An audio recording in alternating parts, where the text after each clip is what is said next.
Thanks, Wilma. Excuse me. Good morning, everyone. Yeah, I have to say I feel like a puppy being here among all the great wisdom that's in there, but my tail is really wagging, so it's a really good thing. I feel like it's really exciting, but it's fun. And I want to thank Wilma for setting me up pretty nicely for what I'm going to say. Are you doing it? Okay, you're on. Next, please.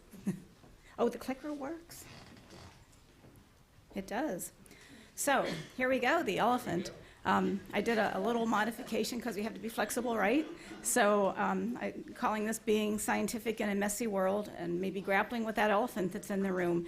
Because I feel like I have grappled with that elephant, actually in South Africa, but not too close in South Africa. But I really do think that this is an important, I think Vilma again really set us up nicely for our panel's discussion. What I would like to talk about today, just real briefly, and I'll try to be very brief, are the things that I've done that have helped me grapple with this elephant in the room. And we call two of our programs are called TimeWise and HealthWise. They're basically grounded in the leisure context because we know that the leisure is a fourth developmental context, and a lot of positive things can happen in the leisure context developmentally. And of course, there's a lot of risky behaviors that can happen in the leisure context as well. So our curricula, which span HealthWise is sort of like TimeWise on steroids. Our curricula really focus on that leisure context as a means to deliver prevention information, really. So things like increasing positive leisure time and experiences, which really leads to increasing self-awareness, how you are in your free time, positive communication skills, establishing and maintain healthy relationships, learning different types of skills, and increasing knowledge. Again, all around the leisure context, but it translates really nicely, at least the way we do it, into things like substance use prevention, reducing risky sexual behavior, it's really a positive youth development program, and reducing violence. So that's just the general idea. I can answer questions later. Some of our major milestones for TimeWise, and thanks to NIDA for sponsoring these. I thought I had a NIDA little logo up there, sorry guys. But we were funded by NIDA, and we did do some evidence-based, we did some efficacy trials and effectiveness trials with both of these. So we do feel like we have basically an evidence-based intervention. HealthWise, we did a very deliberate, we took TimeWise, we were asked to bring TimeWise to South Africa. We felt like we did a really good job of the surface adaptation at that time. We did a pilot test. We asked the teachers to do it as we had adapted it, stick to it, give us feedback, redo it, do an efficacy trial, and then we are just finishing up an implementation quality trial that was in 56 schools and started out with about 10,000 students in South Africa with 3 different languages, colored South Africans, mixed race ancestry, and Black Africans. We like to think we did a lot of capacity building during this time, and right now HealthWise has migrated north into Zambia and is ongoing right now with funding through the University of the Western Cape this time, not the US government. We're really proud of that. So, but what has happened during that time, despite those really large scientific efforts? And we did find very good results. Actually, we have some really robust results that make us believe that these programs are efficacious, especially for girls in some contexts. The results are still out for the second, called HealthWise 2. But what's happened during this time is that people have come to us and said, we want to try these programs. And so we have sort of, and this is not in any large systematic way, these are small pockets of programs, but the TimeWise program has been done in Iceland. It has been done in China. It is going to be currently being done in Iran.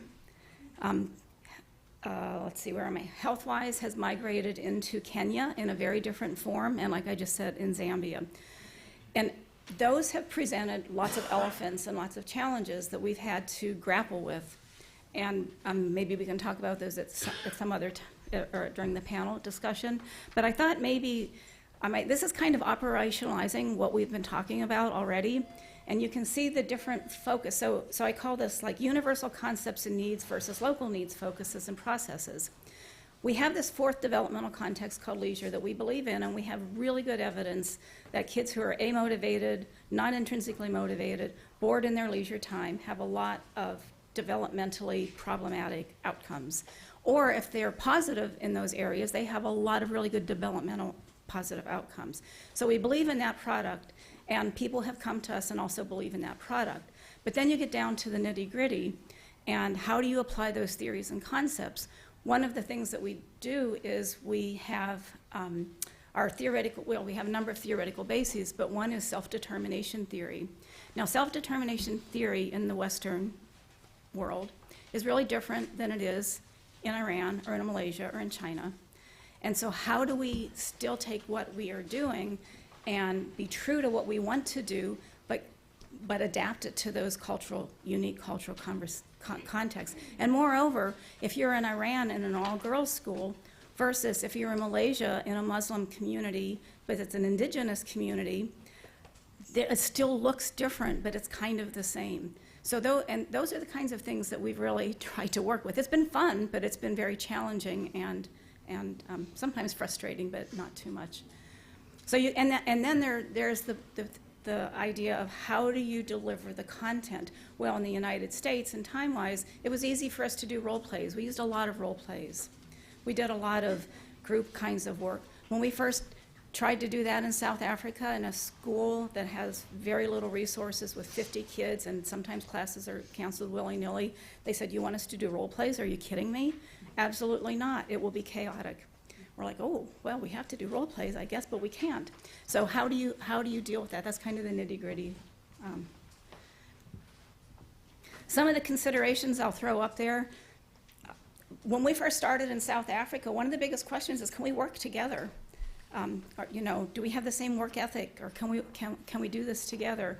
And I have some hysterical stories, like I would get these emails, urgent, it's urgent. And for me, urgent means, oh my God, the sky's on fire and we've got to do something really quick.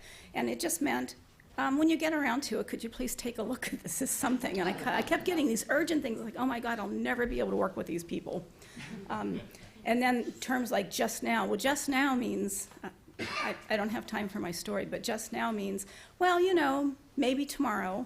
And I said, Lisa, just now, you said you were going to do it just now. Where is it? Well, yeah, I'll get to it just now.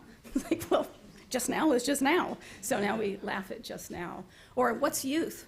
When I'm in Malaysia, youth can be up to age 40. Well, I made a big mistake a number of years ago when I talked to youth that was, up to 19 or 20 years old.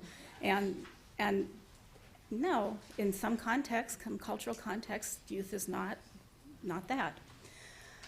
And I have patience up there because it requires a lot of patience, and is that relationship kind of thing. It's very, very important.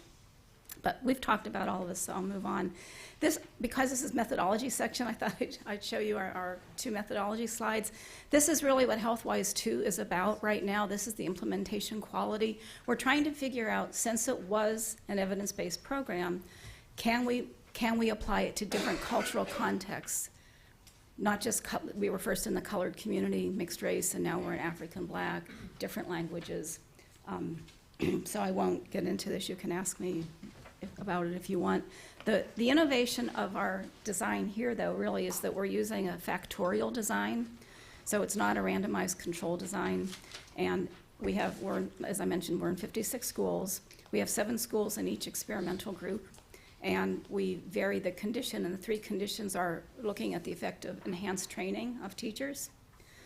Support, supervision, and structure was one of the conditions, and enhanced school environment, sort of like a branding thing. And so as you can see, in each of the conditions, they either got all of the conditions, none of the conditions, or a combination of those conditions. And we used videotapes, which was a whole other really kind of drama that's our gold standard of the way that we are evaluating that. And like I said, that's ongoing. So that's it.